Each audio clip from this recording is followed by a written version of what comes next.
The meat of the meeting. The first item is considering Resolution 61-2018, certifying to the county auditor the final property tax levy payable for 2019 and the final general fund budget for taxes payable in 2019. And Jeff, do you want to start it? Yes, thank you, Mr. Mayor. Steve McDonald is here tonight, as you mentioned, to go over the budget. Just in summary, we are proposing a 3.14% increase, which is in general a combination of some additional staff members to help with the very significant increase in activity in this town, and then also just general cost of living inflationary type increases. So we're going to go through all those details. The ultimate action item is to hold a public hearing after Steve is done with his presentation. Allow anybody who wants to provide feedback. This meeting is mentioned in the tax statements that are sent out preliminarily in the fall. Close the public hearing and then consider the resolution that's in the council packet, which is to approve the general fund and then the levies that will be would be assessed on 2019 taxes. Okay. All right. Steve, Thanks. good evening. Good evening, Mayor, Council. We have a PowerPoint to summarize some of the key highlights of the levy consideration in the budget. Get a reminder of the process that we approved a preliminary levy that was about 4.3% in September, and there's been refinement over those past few months that have helped us arrive at an overall levy that's about 3.18% increase. And as Jeff mentioned, that ultimately what we'd be asking is for council to consider approval of a final levy that gets certified to the county and to the state. If we look year over year, overall 3.17% increase from the prior year tax levy. General fund alone is 3.54%. So we also have several or a few other levies that get established when we issue bonds, and that's the Ferndale and the Big Woods bonds that are outstanding. Over the past 6 years, we've highlighted the levy for each of those years. So the 3.17% is consistent with probably the overall average when you look at all those years together. Last year we did have a 1.55% increase, and then with some of the factors related to staffing and general inflation, the 3.17% is being proposed this year. We put a graph together that based on an average home value of $609,000, we've highlighted the tax rate and then what the city share of taxes would be based on that value. The tax rate from 2014 has gone down from about 26% to currently where we projected at about 21%.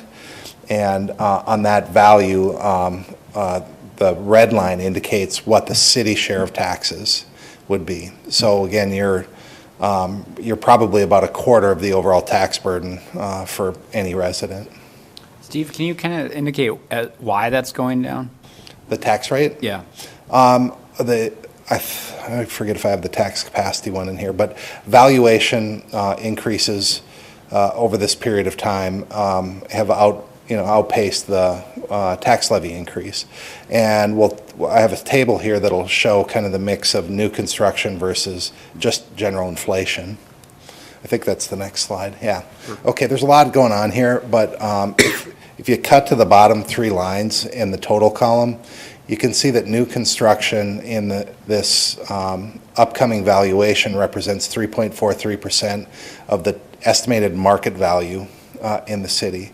The market change, the inflation, is 1.74% for an overall total percentage increase of 5.45. So about 60% of the increase in value is coming from new valuation. I think that's a nuance that we haven't really shown before and gives you some perspective on how the levy is spread. And then again, this table just highlights what I'd shown 2 graphs before, provided with the numbers. We project the 2019 estimate to be about 21.19%. And again, that will be finalized as the final certified levies are in place.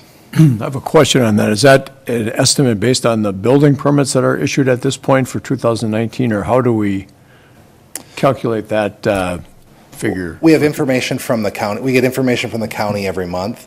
They do a final true-up once your tax levy is certified, and it'll probably be within 20 basis points of that number. But monthly, they report the tax capacity, and so we're using that information that comes from the county. And that's going down, and why is that? Because there's more new construction than other areas, or what's driving it here? 60% of it is coming from new construction, and then the other percentage is coming from just overall inflation, valuation increases. Okay. Okay.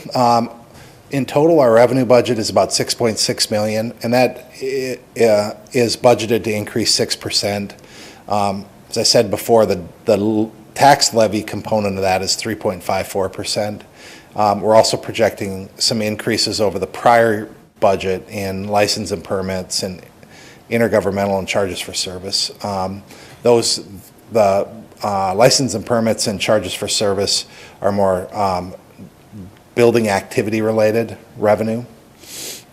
And then, so yeah, overall 6.29% in revenue. On the expenditure side, again, we have a budget that offsets expenditures with equal revenue. So that also reflects a 6.29% increase. And large percentage increase changes in administrative and finance and police and parks, and all of those are related, are described a little bit later here.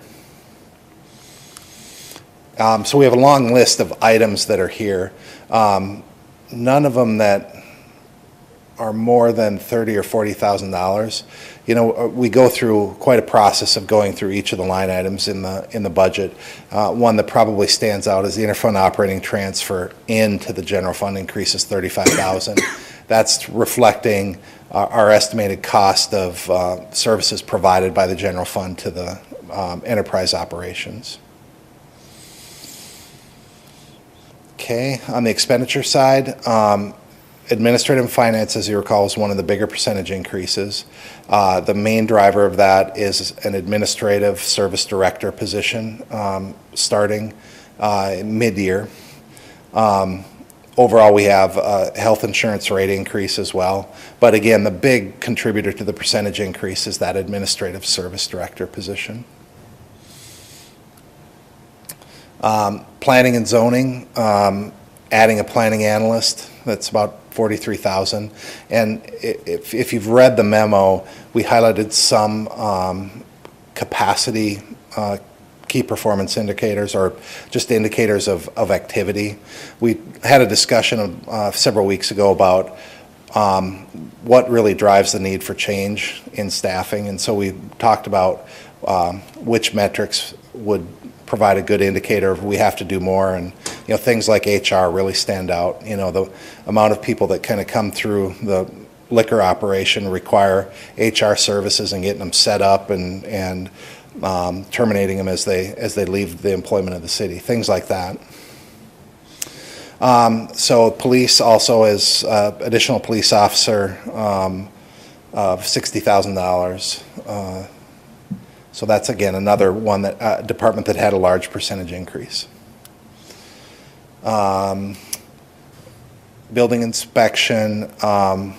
We're reducing, changing that around, full-time building inspector position to part-time code enforcement, but also adding an administrative assistant.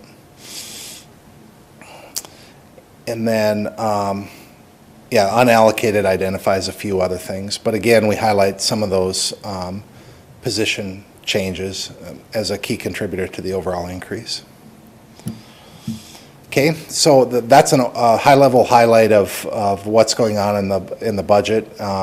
Again, the request from staff is that you consider approval of the final tax levy, and that we would then certify that to the county and the state. Okay, questions?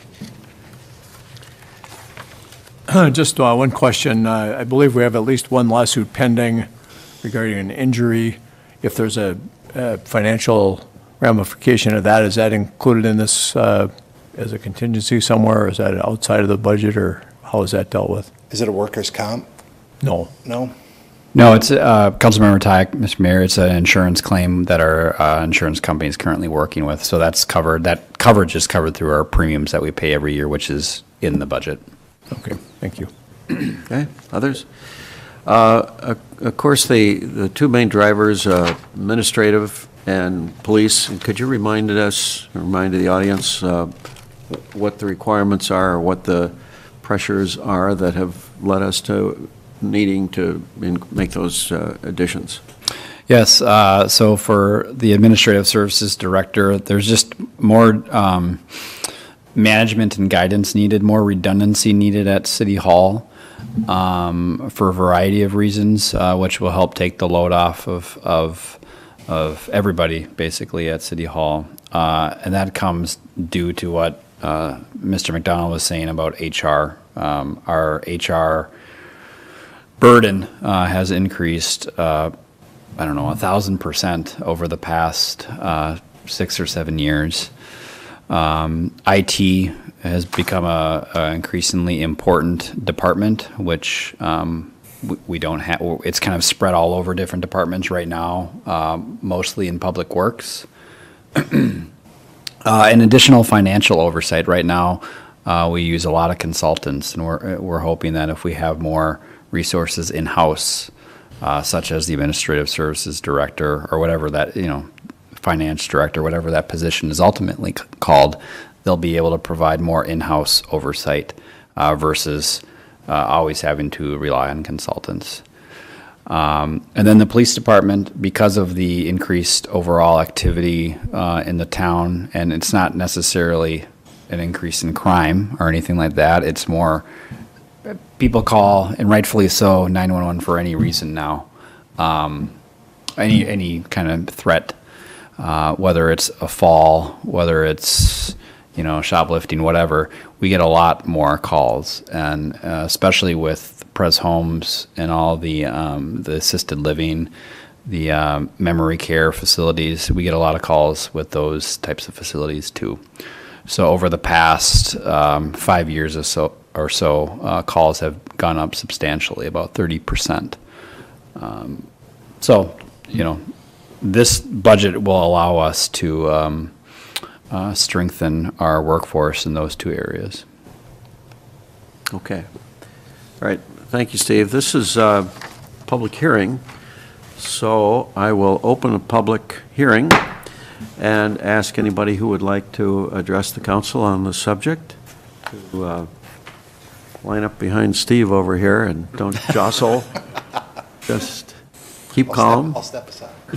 All right. Well, having seen nobody, I will close the public hearing, bring it back to the council, and what we're looking for is a motion to approve Resolution 61, 2018, which is the resolution certifying this levy to the county auditor.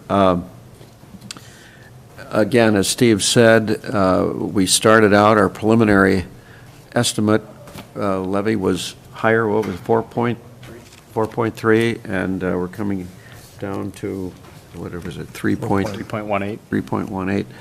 So I certainly commend staff for working to bring that down. And of course, one of the problems with the way the system works is we send out our preliminary levy estimate in September, and that's what gets published in the newspaper and all over the place, but it is very seldom the actual levy, because we work from that point in September until now to try to pull that number down. And so normally the final levy that people that are driving people's taxes is lower than the one that they saw paraded around in the newspaper. So, and that's again the case this year. So anyway, so with that, any other questions of staff or Steve or? Mr. Mayor, if I may add one more thing. Steve is working with us on putting together more of a comprehensive, looking 5-10 years out, showing staffing needs, future levy increases, just so we can track it a little bit better.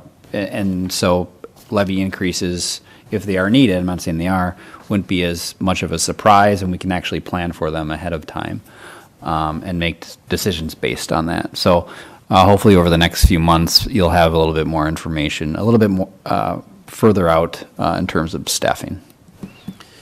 Well, and staffing-wise, we held off as long as we felt we could. This year, kind of a tsunami of activity hit, and Yeah. it's obvious that our folks are getting drowned a little bit, so. Okay, Mr. McDonald, we've had this ongoing issue with our auditors about the internal controls in the finance area of the city and the language that goes into the audit opinion for that topic. Is this going to help us with hiring this new finance director to mitigate that? We'll have one more person basically on the financial staff. Should. Yeah, that should address any remaining internal control comments. I believe last year with your guidance too, that we addressed the 2016 internal control comment, and that was softened to the point where it's less severe than it was in the prior year. I would think that hiring that position should take care of it. Will they be able to delete that They should. qualifier? That'd be great. Yeah. I mean, I can't see how you wouldn't have enough staff to adequately deal with that. Very good. okay. Dan, anything? Just a couple of comments. I mean, so we've had a couple of go-arounds with this budget, and the last time we asked you guys to sharpen your pencils because we didn't like the 4.3% increase, and it didn't feel good, so we said get it down as much as possible. And then we also asked you to prove out the need for the additional staff, and I think you did a great job with both of them and got me comfortable with the proposed budget. I think the staff increases are justified, and I think it's an important step to the city staff continuing the high level of providing the high level of service to the residents, and also maintaining a healthy work environment for the staff and retention of the staff that works really hard and that we want to keep here for a long time. So I appreciate those efforts. Thank you. Appreciate it. Okay, so I'm looking for a motion. I'll move approval of resolution number 61-2018. Okay, and a second? Second. Further discussion? All in favor say aye. Aye. Opposed?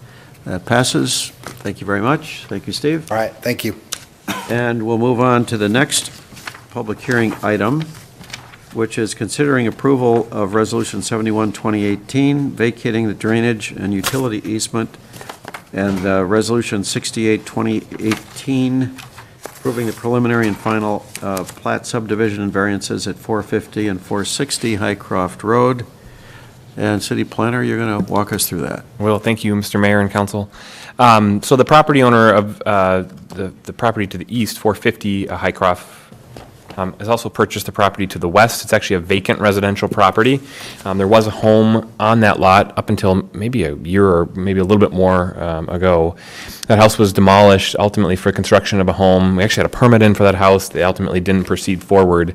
And so the adjacent owner has purchased that property and is really requesting to adjust the common lot line between the two lots. That's the essence of what the application is. Because it doesn't qualify for an administrative approval under our ordinance, it does require, because of the lot area variances, it does require a full preliminary and final plat subdivision approval by the council. So this is the proposed plat, just showing that reconfigured lot line for those two properties. You can see this is the new property line here. Just back here, this is actually where that's where the shared property line is today. So that essentially is what the subdivision is, even though there are new lots being created as part of the subdivision. The Planning Commission reviewed that. They did unanimously recommend that the council approve that preliminary and final plat subdivision. The second aspect of the application is, as is typical for most lots, there are drainage and utility easements running along that side property line, and just the lot line adjustment itself doesn't move those easements. So those easements they're actually proposing to vacate all of the easements that are shown in yellow on the lot. And then on the next plan, you can see that the plat would actually dedicate new easements in those areas in red. So we would still obtain or have 10-foot drainage and utility easements. They would just be shifted over to where that new lot line location is. This doesn't require the Planning Commission's review. This is simply a council action, but it does, under our ordinance, require a public hearing. We have noticed the neighborhood that tonight is the public hearing for that easement vacation. So you should open that public hearing, take any comments, and then there are 2 resolutions in your packet tonight, one approving the subdivision and the second approving that lot line or the easement vacation. So with that, happy to answer any questions. Okay, thank you. Questions, Steve? With the public hearing on the subdivision, were there any comments from the neighbors that pointed to any possible adverse effects as a result of the subdivision? Mayor and council, no. There was, I don't believe, anybody that spoke at the public hearing. There was not. Okay, other questions? Okay. Well, I will open the public hearing, and anybody who would like to address the council on any of these subjects, again, don't jostle. Be polite with your neighbor. All right. Having seen nobody, we close the public hearing, bring it back to the council. I didn't see anywhere in here any pushback in the neighborhood or anywhere else. Am I missing something? Mayor, you are not. We didn't receive any written public comments in the record. We didn't have anybody testify at the public hearing. We did put a development sign out there as well saying proposed development. I did get a number of phone calls from neighbors, like, inquiring what it is, but once they found out that there was no new lot being created, and so it would still only be one new house constructed, they didn't indicate any concerns to me. Okay, and the variances are for basically lot size. Correct. But they're already non-conforming, and they will continue to be non-conforming, right? So, I mean, you're just redrawing the line. Correct. We're losing easements, but we're getting easements. Correct. Right? Correct. Okay. All right, council, any other comments or observations? I guess No, it not. looks pretty straightforward. Yeah, I think it's Stunned. Yeah, Stunned yeah. by this. All right, so. Well, the zoning is not changing from the R1A, it's just that the size is non-conforming. Correct. For the building pads, basically, on those lots. Correct. So they were non-conforming, and that will not change. Correct. The only practical implication for what this means of the lots is if you account for our lot coverage requirement, the house on the easterly lot, the existing house, can be a little bit bigger under the zoning ordinance, and the new house that's constructed on the westerly lot can be smaller. So it just shifts building mass from one lot to the other. It doesn't really change anything else. Okay, so I have 2 resolutions, and let's, I guess, take them separately. The first one is Resolution 71, 2018, vacating the drainage and utility easement at 450 and 460. Hycroft, anybody want to make that motion? I'll move that motion, that resolution be approved. Okay, thank you. And a second? Second. Okay, further discussion? All in favor, say aye. Aye. Aye. Opposed? And the next is Resolution 68, 2018, approving the preliminary and final plat subdivision and variances at that address, or those 2 addresses. Who would like to make that? I'd move to approve Resolution 68, 2018. Thank you. And a second? Second. Further discussion? All in favor, say aye. Aye. Opposed? And that passes. Thank you very much. Thank you.